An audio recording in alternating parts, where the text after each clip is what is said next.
There's an activist that has been targeting Kohl's, but A, it's not the first activist, and B, it's not the first attempt by this same activist.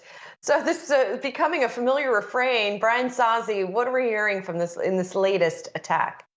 Yeah, McCallum, an activist investor that shook out or tried to shake up Kohl's last year, and then before that, Bed Bath & Beyond, they're back on the attack against Kohl's here, launching a new attack on the company, which really almost comes, I would say, about a year to the date where they settled with Kohl's, got 3 new board members, and Kohl's raised its stock buyback plan by about $2 billion. But McCallum says essentially, all these folks are still not getting anything done to drive shareholder value, and shares of Kohl's are still under pressure, and they are, in fact, very correct. So here's one comment that caught my attention from this McCallum note.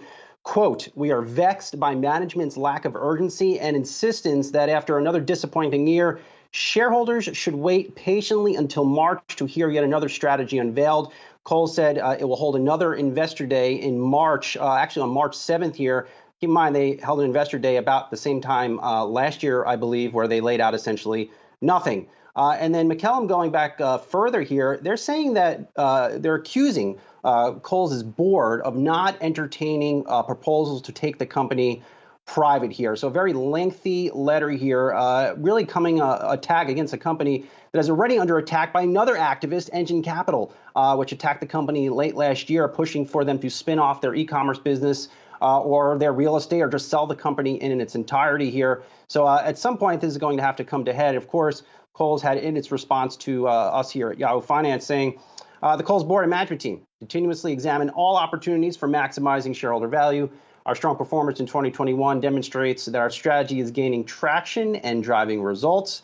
We appreciate the ongoing dialogue we are having with our shareholders and look forward to our scheduled March 7th Investor Day, during which we will share more details about our strategic initiatives and capital allocation plans. But here's my take, by and large, Julie, and we've been covering this debacle at Kohl's here extensively. Here we go. It's very rare to see multiple activists take a company to task here, and that's exactly what we're seeing here. You have Engine Capital involved in the stock. You have McCallum with a 5% stake in Kohl's, now launching a new attack for a board shakeup or just more efforts to maximize value.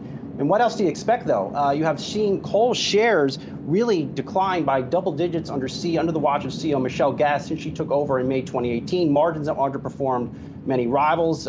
Since Gass took over, Target shares are up over 200%.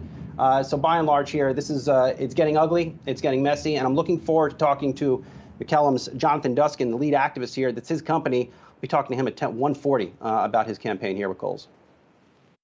That should be interesting indeed, because as you pointed out, even though they came to a settlement last time, didn't seem to fundamentally change the goings on at the company.